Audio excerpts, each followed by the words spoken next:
Sophia had never needed anyone. At 27, she ran a company most executives twice her age couldn't manage, made decisions that moved markets, and slept exactly 6 hours every night without a single regret. She did not flinch. She did not ask for help, and she certainly did not accept charity, not from her board, not from her investors, and not from the quiet, unremarkable security guard her father had just assigned to live with her. His name was Julian. He wore plain clothes. He said almost nothing. He was, by every visible measure, completely ordinary. Sophia was wrong. What would you do if the person you had written off turned out to be the only one who could save you? Nexus Technology Solutions had grown 38% in the past fiscal year alone. That number, carved into the glass lobby wall in frosted letters, was Sophia Harmon's personal declaration of war against every person who had ever doubted her. The company specialized in proprietary data security infrastructure, the kind governments quietly paid for and competitors quietly stole. Sophia had built it from a $70,000 inheritance and a fury she had never fully explained to anyone. She wore charcoal blazers. She carried a black leather folio everywhere. Her employees did not stop to chat with her in the hallway. They moved aside and stared at their shoes until she passed. She was not cruel. She was simply a woman who had learned, at some cost, that warmth was a vector for betrayal. That lesson had come 6 years earlier, in the form of a former business partner named Derek Holt. They had co-founded a smaller firm together in their early 20s, Derek with his charm and connections, Sophia with her code and her precision. For 2 years, she had trusted him completely. She had shown him every internal system, every vulnerability, every corner of her professional life. When he dissolved the partnership and walked directly to their largest competitor with everything she had built, Sophia did not cry. She did not confront him publicly. She simply closed the door to her apartment for a weekend, came out on Monday morning with a new incorporation filing and a permanent policy: trust no one with access to what matters. By the time she was 27, that policy had made her very successful and very alone, and she considered both outcomes entirely acceptable. Her father, Alexander Harmon, did not consider them acceptable. Alexander was 61 years old, a silver-haired man who had spent 30 years building his own real estate empire before semi-retiring and pouring a significant portion of his capital into Sophia's company. He was not a passive investor. He attended board meetings. He reviewed quarterly financials, and lately, he had been receiving information through channels he did not share with Sophia that certain people were paying very close attention to his daughter. Sophia's refusal to carry personal security had always annoyed him. Now it frightened him. He presented his case over dinner at his townhouse on a Tuesday evening in late October. The proposal was, by Sophia's estimation, completely unreasonable. An independent security contractor, not a corporate team, not a badge and building hire, but a single individual would be assigned to her. He would live in the secondary unit connected to her home. He would be present, within reasonable distance, at nearly all times. Sophia set down her fork. She explained, in the measured tone she used for particularly incompetent board presentations, that she had a security system, a verified building staff, and no history of credible threats that warranted this level of disruption to her life. She did not need a babysitter. She especially did not need one installed inside her home. Alexander slid a single printed page across the table. It documented 3 incidents in the past 45 days. A vehicle registered to a known industrial espionage firm parked outside her office building on 2 separate occasions. A phishing attempt targeting her personal email, not her corporate address, her personal one that had been caught by her system but bore the signature of a highly sophisticated operation. And a name, Victor Crane, the current managing director of Ashford Capital, a rival firm that had lost 3 major government contracts to Nexus in the past year. Sophia read the page once. She folded it and slid it back. She still said no. Alexander had anticipated this. He did not argue further that evening. But 3 days later, Sophia arrived home from the office to find a man sitting in the small garden courtyard of her building, a child asleep against his shoulder, and a single duffel bag on the ground beside his boots. He looked up when she approached. Dark eyes, completely still. His name was Julian Mercer. He was 34 years old, according to the brief profile her father's assistant had emailed her that afternoon. Former contractor, currently self-employed. Single father, one daughter, age 6. Sophia stared at him for a full 3 seconds without speaking.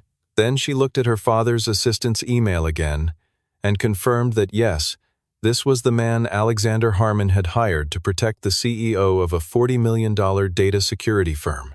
She called her father immediately. He did not answer. He sent a single text message, "Give it 2 weeks, then we'll talk." Sophia understood, in that moment, that her father had structured this so that removing Julian would require a formal process, one that would alert the board, raise questions, and create exactly the kind of noise she had spent years avoiding. He had used her own company's governance against her. She stood in her courtyard with her phone in her hand, and the weight of the situation settling over her like concrete. "You have the secondary unit," she said to Julian. Her voice was even. "There are rules. You do not enter my primary space without permission. You do not speak to my colleagues or staff about anything you observe here. You do not interfere in my schedule." She paused, and whatever that is, she glanced briefly at the sleeping child. "It stays quiet." Julian looked at her for a moment. Then he nodded once. That was the entire first conversation. The next morning, Sophia encountered Julian in the shared garden at 6:43. He was already awake, standing near the far edge of the courtyard with a coffee cup, not looking at his phone, not doing anything in particular, just standing, alert in a way that felt odd for that hour and for someone who had no apparent reason to be watchful. She acknowledged him with nothing more than a nod and walked to her car. She told herself she noticed nothing unusual about him. This was not quite true. Julian Mercer was not what Sophia's mental model of a security contractor looked like. The corporate security professionals she had worked with over the years were typically polished. They wore earpieces, they carried notepads, they used words like protocol and perimeter sweep. They performed their competence loudly because performance was how they justified their contracts. Julian did none of that. He wore dark gray trousers and plain long-sleeved shirts. He carried nothing visible. When he spoke, which was rare, his sentences were short and specific, stripped of any word that wasn't load-bearing. He did not fill silence. He seemed, in fact, completely comfortable with silence, which Sophia found simultaneously appropriate and slightly unnerving. On the third day, she came home to find his daughter in the courtyard. Luna was 6 years old and small for her age, with dark curly hair and enormous brown eyes that tracked movement the way cautious animals do. She was sitting on the stone bench with a stuffed rabbit in her lap, its ears worn soft from handling, and she was drawing something in a small notebook. When Sophia entered through the gate, Luna looked up and went absolutely still. Sophia stopped. They regarded each other for a moment. Sophia did not know what to do with children. They operated outside her areas of competence.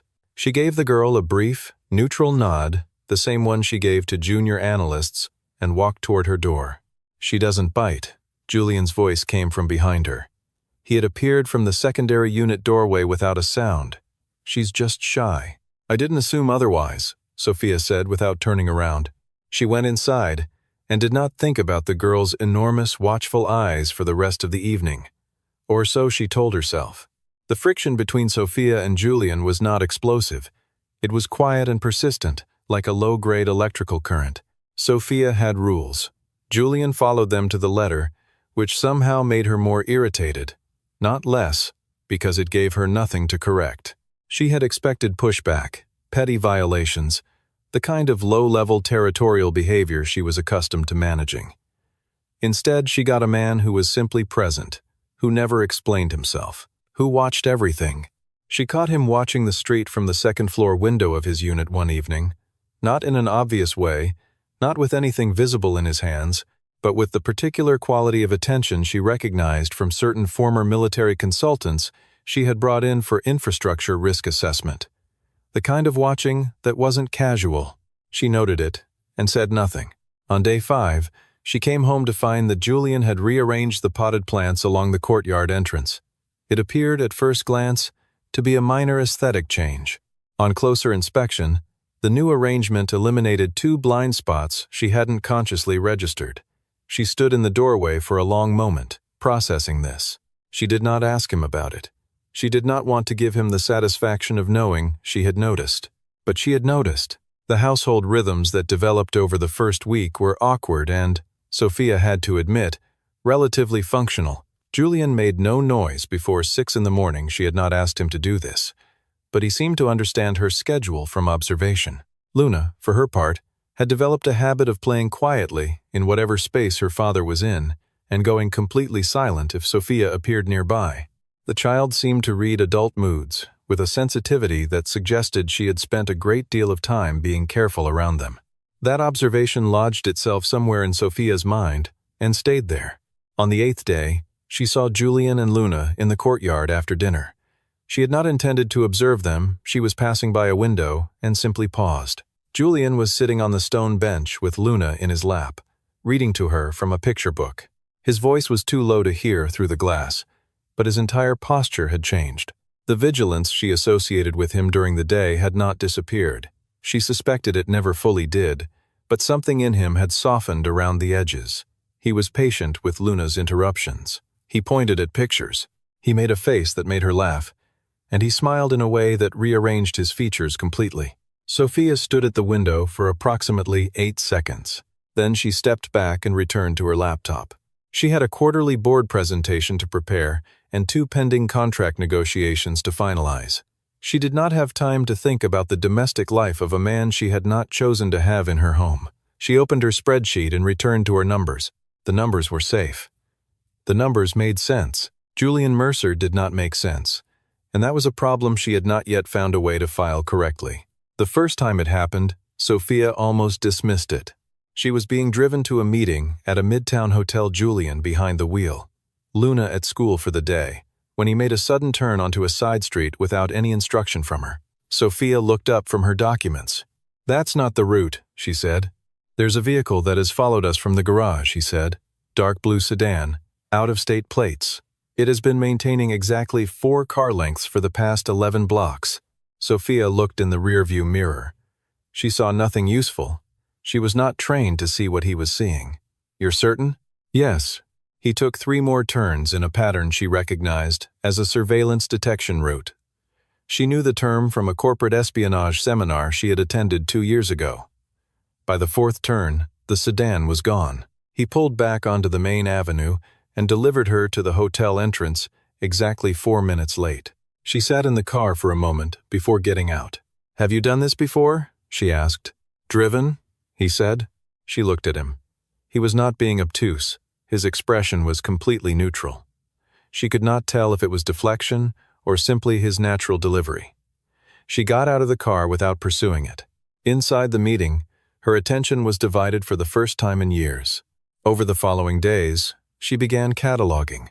She was a woman who organized information professionally, and Julian had become, whether she liked it or not, a data problem she needed to understand. She began noting the specifics.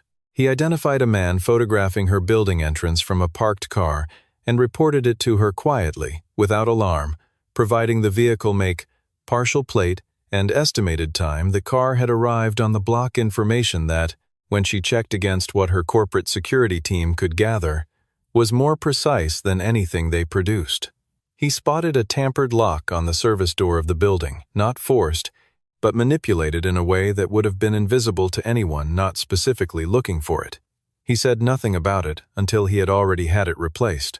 He read rooms. At a company function, she allowed him to attend as peripheral security. She watched him process the space within 30 seconds of arrival exits, sight lines, positions of unfamiliar faces. He had done it so naturally that no one else in the room had registered it happening. She registered it because she had been watching him specifically. His hands were scarred. Not uniformly, not in the way of factory or kitchen work, but in the discrete, specific pattern that suggested long-term training with certain equipment. She had seen that pattern once before, on a retired federal agent who had consulted for Nexus on penetration testing. She started asking questions. "Where were you before this?" she asked on a Wednesday evening.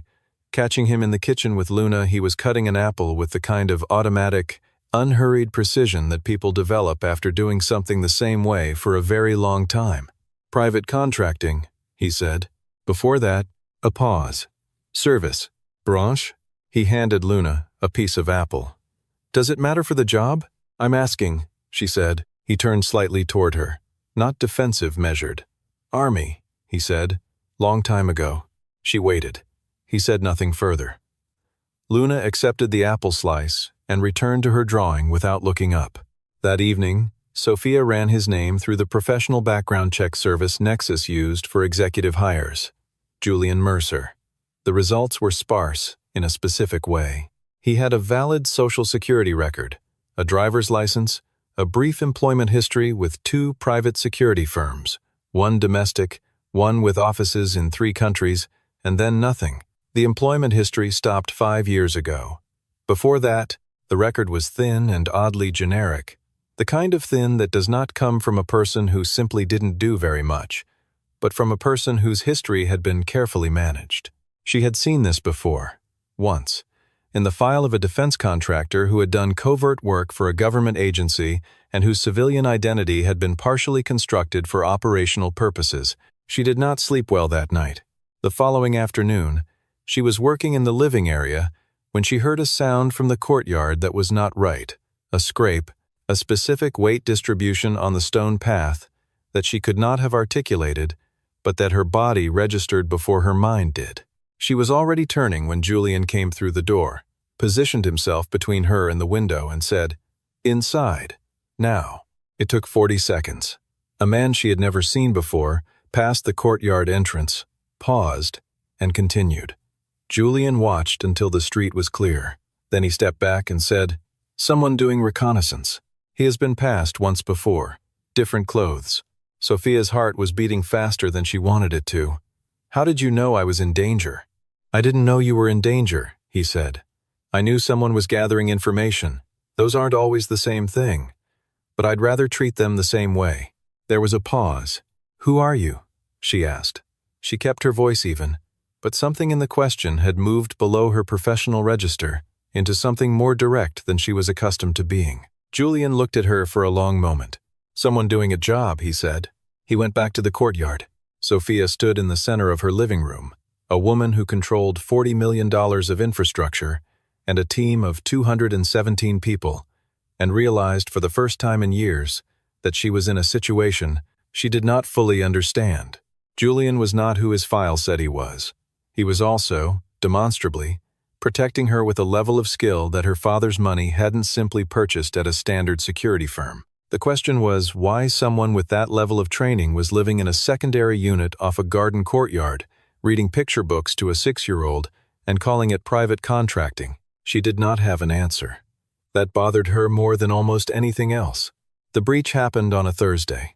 Sophia's chief technology officer, a meticulous woman named Dana Fowler, flagged it at 9:40 in the morning, an internal access log, showing a data query on the government contract specifications, the ones related to Nexus's highest-level infrastructure client run, from credentials belonging to a mid-level senior, engineer named Patrick Ellison.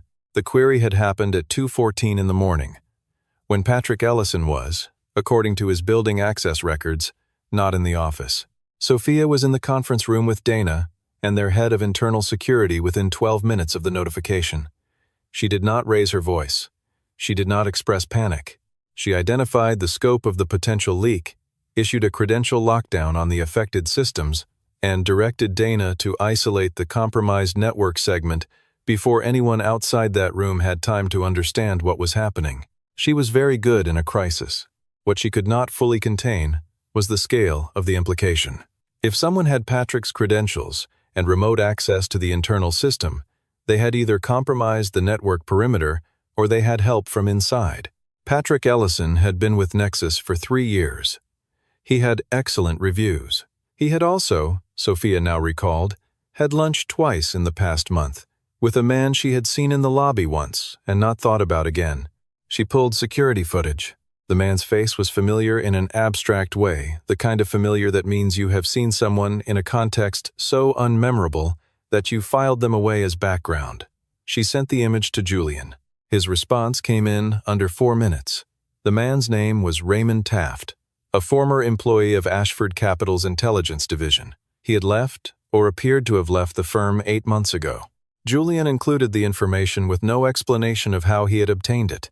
Sophia stared at the message for a long moment. She did not ask. Victor Crane was making his move. She had known this was coming. The documentation her father had shown her, the vehicle sightings, the phishing attempt, but she had been managing it at the intelligence level, treating it as corporate espionage she could contain through countermeasures and legal channels. What the breach told her was that the operation was already inside her walls. Someone she had trusted with network access had been turned. The rest of that day was controlled chaos, internal audit, credential review, forensic analysis of every access log for the past 60 days. By 7 in the evening, Sophia had identified 3 additional queries that had been masked more carefully than the first, all running on Patrick's access during off hours. She had also identified that Patrick had been under financial pressure for the past 4 months, a fact her HR system had not flagged because no one had thought to look. She did not go home until 10 that night. Julian was in the courtyard when she arrived. Luna was inside, and asleep. She could see the light off in the secondary unit's upper window. He was standing near the entrance, exactly where he always stood when he was waiting for her. She had not told him she was coming home late. He had waited anyway. She walked past him without speaking. She was halfway to her door when her phone buzzed. Unknown number. She answered without thinking a decision. She regretted the moment she heard the voice. It was a man she didn't recognize, speaking in a tone so deliberately calm it was its own kind of threat. He told her that what had happened today was not an accident, and not the end. He told her she had 48 hours to consider a meeting. He told her the next step would be less surgical. Sophia ended the call. Her hands were still. She turned around. Julian was already standing 3 feet away. He had moved from the far end of the courtyard to her position in complete silence, and he was reading her face with the same total attention he used to read streets. "Threat call?" he said. She looked at him. "How did you—" "Your posture changed," he said simply. "What did they say?" She told him. He listened without expression. When she finished, there was a moment of silence that was different from his usual silence. It had a different texture, a quality of assessment rather than reserve. "They'll move tonight," he said. "Or very close to it. The call isn't a negotiation. It's a countdown. You can't know that. I've seen this before," he said. She wanted to ask where, when, in what capacity. She didn't. Something about the certainty in his voice locked the question out. "Go inside," he said. "Lock everything. I need to make a call. You need to—" Sophia. It was the first time he had used her name without professional distance. It stopped her. "Please, go inside." She went inside.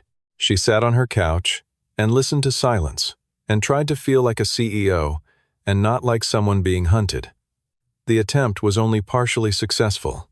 At 1:23 in the morning, she was still awake when she heard a sound from the courtyard that was wrong. Not loud, just wrong. She moved to the edge of the window. There were 2 of them. She registered that much before Julian appeared from a shadow she had not realized contained him. What happened next lasted less than 30 seconds. She watched it through the glass with a kind of cold, suspended disbelief, because the person she was watching was not the quiet, contained man who read picture books to his daughter and drank coffee in the morning garden. The person she was watching moved with a precision and economy that was not amateur, not defensive, and not anything close to what a basic security contractor was trained to do. Both men were restrained before she had fully processed that it was over. Julian stood up. He was breathing normally. He straightened his sleeve, looked toward her window, and gave a single nod. Sophia stepped back from the glass. For the first time in longer than she could remember, she had absolutely no idea what to do next. She did not sleep. By the time the sky outside her window had grayed from black to the flat, diffuse light of early morning, Sophia had moved through several distinct emotional registers, all of them unfamiliar, and arrived at the only response her psychology had ever produced under genuine uncertainty: investigation. She opened her laptop and went back to Julian's background report. The second time through, she read it differently. What she had initially processed as sparse now read as shaped. The 2 private security firms listed in his employment history were both legitimate companies. She had verified this before, But when she mapped their known clients and operational geographies against each other, a pattern emerged. Both firms had contracts in regions and for clients that typically employed people with government security clearances well above standard corporate level. The dates of his employment with each firm were clean and specific, but the gap between his military service and his first private employment was 3 years long, and those 3 years had produced no records at all. Not few records, none. She pulled the names of both firms' principals and cross-referenced them against known defense industry networks. The second firm's founder had a documented history as a liaison for a joint task force involving federal intelligence operations.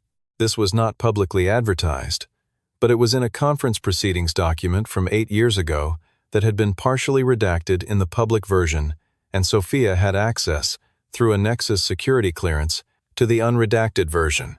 She read the unredacted document at 3:40 in the morning, with her coffee going cold beside her. The scars on Julian's hands were not from extended training with standard equipment. She had misidentified them. They were the specific pattern left by certain kinds of tactical fieldwork, the kind conducted in non-standard conditions over extended periods. She had seen that specific pattern described in a training manual that Nexus had been given access to during a government contract consultation, and she had not identified it earlier because she had not been looking for it. She had been looking for a simple lie. The truth was more complicated than a lie. She built the picture methodically, the way she built financial models, one verified element at a time, each constraining what the next could be. Julian Mercer was a name. The man using it had a military background that preceded his paper record, a period of employment with security firms operating at the intelligence boundary, and then a sudden and complete exit from that world 5 years ago. Concurrent with a daughter who was now 6 years old. Luna had been approximately 1 year old when Julian's employment records ceased. The timing was not coincidental. Something had happened, something that had made a man operating at that level pack up, step out, and become, as far as the record was concerned, an ordinary private contractor reading picture books in a garden courtyard. At 6:15, she heard him moving in the courtyard. She went outside. He looked at her face and immediately understood she had not slept. She looked at his face and confirmed he already knew she had been pulling information. They stood in the early cold for a moment, without speaking. "I know your record is managed," she said. "I know what a managed record looks like, and yours is one. I know the 2 firms you worked for operate at the intelligence level. I know there are 3 years missing before that." She paused. "I'm not accusing you of anything. I just need to understand what is happening in my life." Julian was quiet for a long time. Not the quiet of someone building a deflection, the quiet of someone making a decision. "I'm not going to give you a full briefing on my history," he said finally. "Not yet. But I can tell you that nothing you're in the middle of right now is beyond what I'm trained to handle. And I can tell you that your father knew exactly what he was getting when he hired me." Sophia felt the small, cold click of confirmation. Alexander had not simply hired a security contractor from a random firm.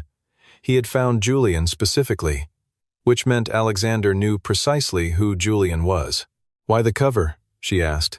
"Because the people coming after you aren't expecting someone with my background.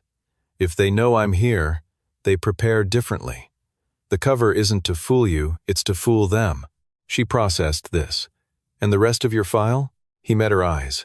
"Is mine." There was a firmness in that statement that was not aggression.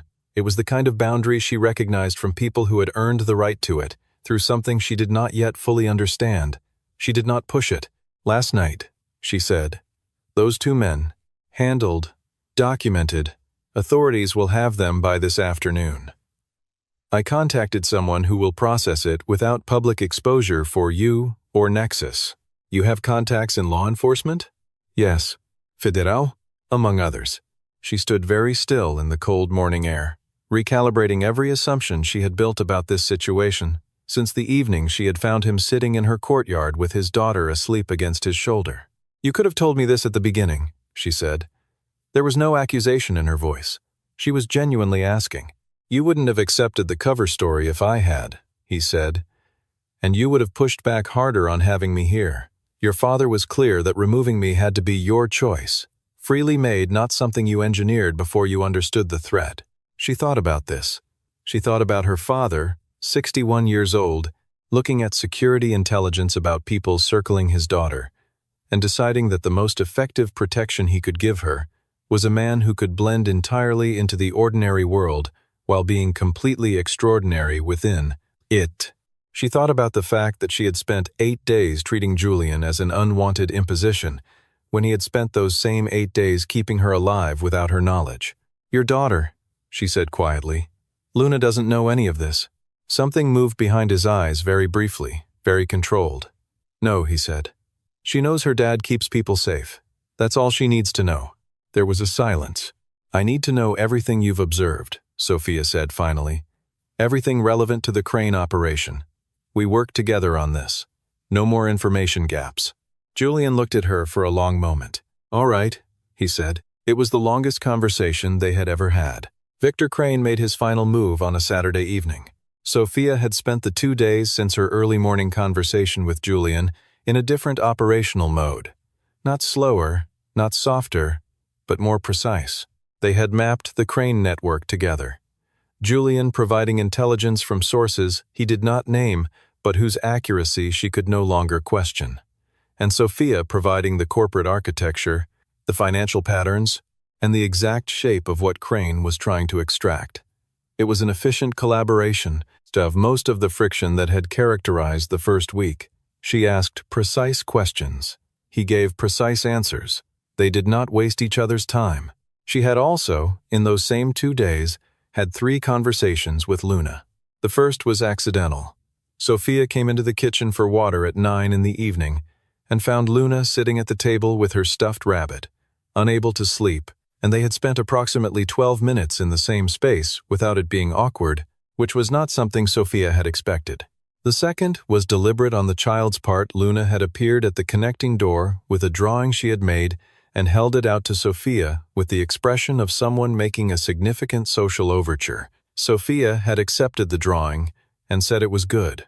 Luna had looked at her with those enormous eyes for a moment and then smiled so completely that it changed the whole temperature of the room.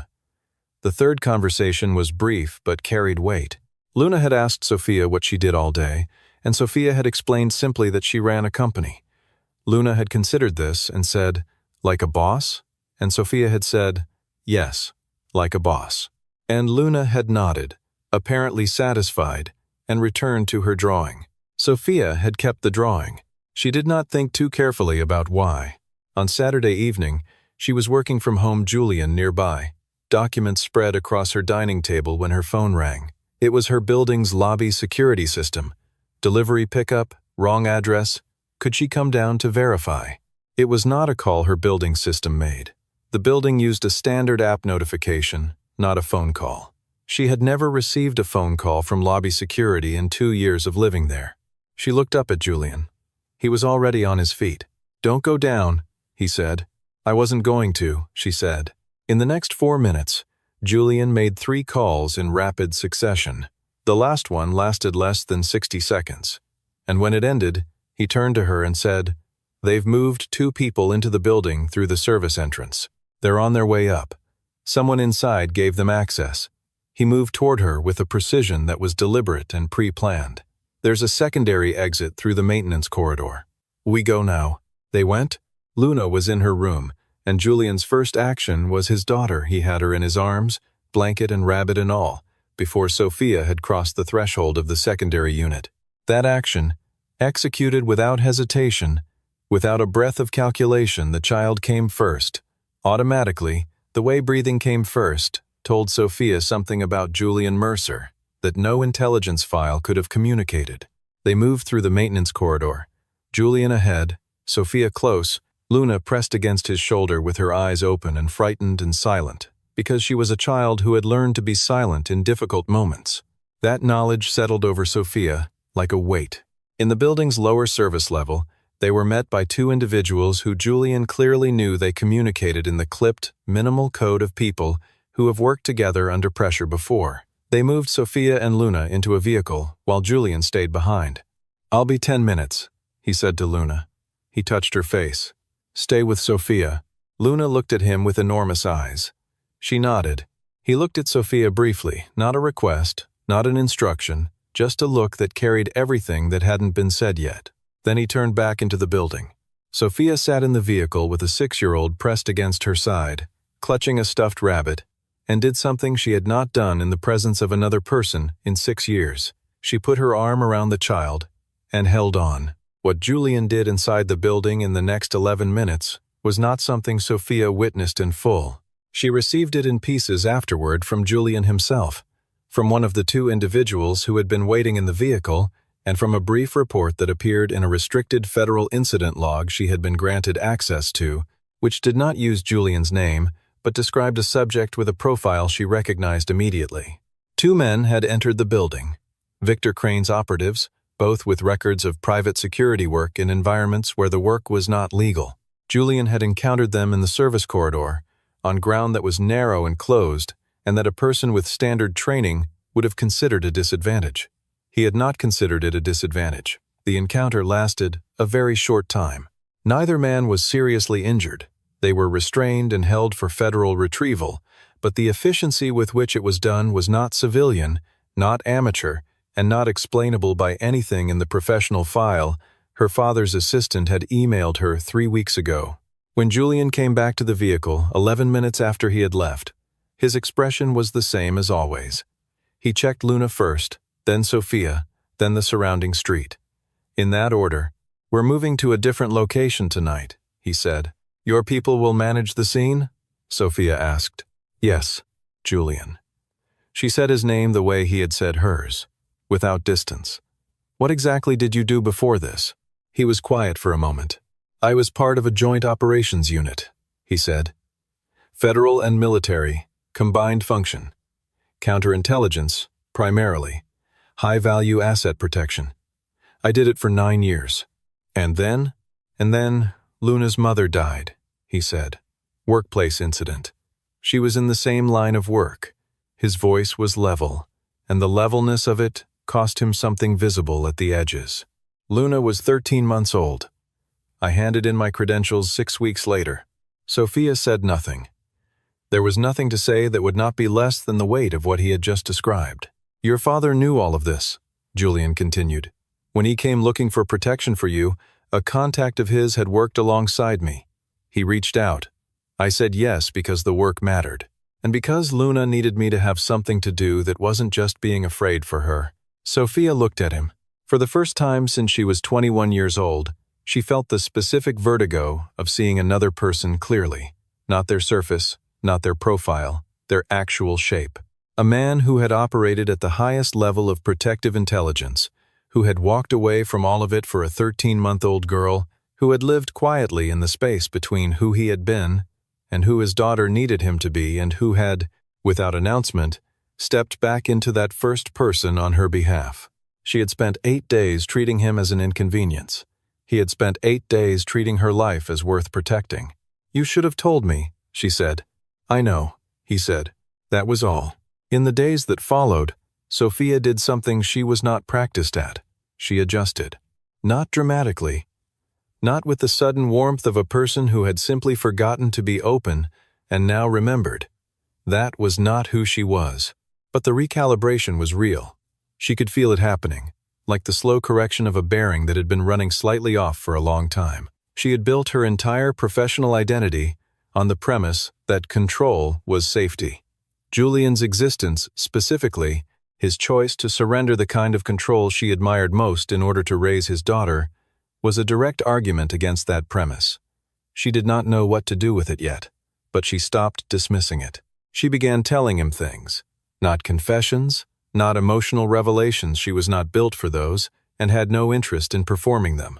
She told him how the Crane situation had developed over the past year. She told him about Derek Holt, briefly and without particular feeling, because it was relevant context, and because she found, unexpectedly, that it did not feel like exposure to say it out loud to this specific person. She told him that her company was not simply a company to her, it was the rebuilt version of something that had been taken, and every year it grew was a year the original theft mattered less. Julian listened. He did not offer advice she had not asked for. He did not reflect her feelings back at her in the way she found intolerable from most people, the performed empathy that was really just a mirror aimed at itself. He simply listened, and occasionally said something that was true and specific and had clearly been considered before being spoken. She found herself valuing those intervals more than she expected. She spent time with Luna. This happened gradually, in the organic way that things happen when proximity allows them to. Luna had decided, by some internal calculation that Sophia was never informed of, that Sophia was safe. The girl began appearing at the edge of whatever room Sophia was working in, not asking for attention, just present, drawing in her notebook, or arranging small objects on the floor in patterns that seemed to have private significance. Sophia found, against expectation, that the presence was not disruptive.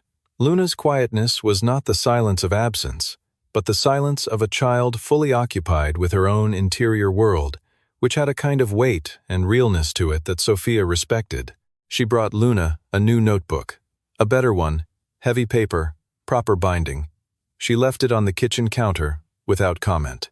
Luna found it that morning and looked at Sophia with an expression of such pure, uncomplicated joy that Sophia had to look back at her laptop to prevent herself from doing something embarrassing.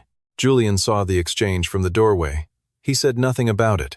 Later that evening, he made coffee and left a second cup on the counter near Sophia's workspace, a gesture that was simple, and that meant, without performance, that he saw her. She drank it. The dynamic between them had shifted without arriving at a new definition. They were not friends. The word felt reductive and inaccurate. They were not employer and employee. Or not only that, what they were was something that had emerged from shared high pressure and mutual recognition, the kind of thing that forms between people who have been in actual danger together and come out on the other side with a clear understanding of who the other person is in the hard moments. He did not romanticize her. He did not soften her edges or pretend they were not edges. He spoke to her as an equal, with the specific, unaffected directness of someone who has worked alongside highly competent people and knows how to meet them where they are. She did not know when she had last experienced that. One evening she found him in the courtyard after Luna was asleep, sitting on the stone bench in the dark, and she brought her own coffee and sat at the other end of the bench, and they were quiet together for a while, without it being uncomfortable. The city made its low nighttime sound around them. The lights were on in the upper windows of the neighboring buildings. "You gave up a lot," she said eventually. "I got something back," he said. "Luna." "Yes." And he paused. The chance to do the work without losing sight of what the work is for. She thought about that. She thought about her own company built from betrayal, maintained through isolation, running on the premise that connection was a liability. She thought about the drawing Luna had given her that was still on her desk, slightly crooked against the edge of her monitor. "I built a company on not trusting people," she said. "I know," he said. "That might have been a mistake." He looked at her steadily. "Might have been," he agreed. She had the distinct impression he was not talking only about the company. She did not respond to that, but she did not look away either, which was, for Sophia Harmon, as close to an answer as it was possible to give. The unraveling of the crane operation took 2 weeks from the night of the building incident. Julian's federal contacts moved quickly once they had the operatives who had entered the building and the documentation Sophia and Julian had assembled together, the access logs, the financial patterns, the network map, the recorded threat call. Victor Crane did not go quietly. He had lawyers and resources, and 3 days of public denials that were very polished and very ineffective against the weight of evidence that had been building for months. Nexus's legal team filed in federal court. The civil component alone, the trade secret theft, the network intrusion, the compromised credentials, was enough to cost Crane's firm its government contract eligibility for the foreseeable future. Patrick Ellison cooperated fully once the evidence was presented to him. He had been financially coerced, not the first time Sophia had seen that particular vector, and he was remorseful in a way that she found genuine if not sufficient. She did not destroy him. She removed his access, ended his contract, and referred the matter to the appropriate channels. She did not take pleasure in it. She took note of the fact that she did not take pleasure in it, which was itself a change. Dana Fowler, her chief technology officer, spent 4 days running the most rigorous internal security audit in Nexus's history, and came out the other side with a report that was 42 pages long and deeply unpleasant to read. Sophia read every page. The company's vulnerability had not come from its code or its infrastructure. It had come from insufficient attention to the human layer of security, the people, the relationships, the spaces where trust had not been built because she had designed the culture to function without it. She held a staff meeting on the day the Crane matter was formally resolved. She stood in front of 217 people and said something she had not planned to say, something that arrived fully formed only as she began speaking. She told them that the company's strength had always been its technical precision, that this remained true, but that she had made a structural error in treating the people who carried that precision as a liability to be managed rather than a foundation to be supported. She intended to correct it. 217 people looked at her. Several of them looked surprised. Dana Fowler, in the front row, gave the smallest possible nod. Sophia considered it a beginning. Alexander Harmon came to dinner at her home the following Sunday. He arrived to find Julian in the kitchen and Luna at the table with her notebook, and he absorbed the scene with an expression of studied neutrality that fooled no one. He shook Julian's hand with the particular warmth of a man who has arranged something correctly and is pleased to see it landing well. Sophia told her father, over dinner, that she forgave him for the maneuver he had run. She said it without irony. He smiled into his wine. Julian was not staying indefinitely. The Crane threat was neutralized, the assignment was structurally complete, and he was, at his core, a man who did not overstay his purpose. He did not say this out loud. Neither did Sophia, but it was present between them in the way of things that are real and therefore do not require announcement. What was also present unannounced, unfinished, but undeniable was something else. A version of the future that was different from the one Sophia had been building alone. Not softer, not less ambitious, but wider, with room in it for a small girl who drew pictures and asked two wise questions, and for a man who had sacrificed everything for the right reasons and was only now, quietly, beginning to understand that sacrifice did not have to be permanent. Sophia did not know what to call it yet. She was not someone who named things before she understood them. But on the last evening of October, she sat in her courtyard with a coffee she hadn't made herself, a child asleep somewhere above her, and the company of a man who saw her exactly as she was and had chosen, for reasons that were his own, to be here anyway. The city moved around them. The air was cold. She was not afraid. She was not in control. She was not alone. For the first time in a very long time, she thought that might be enough.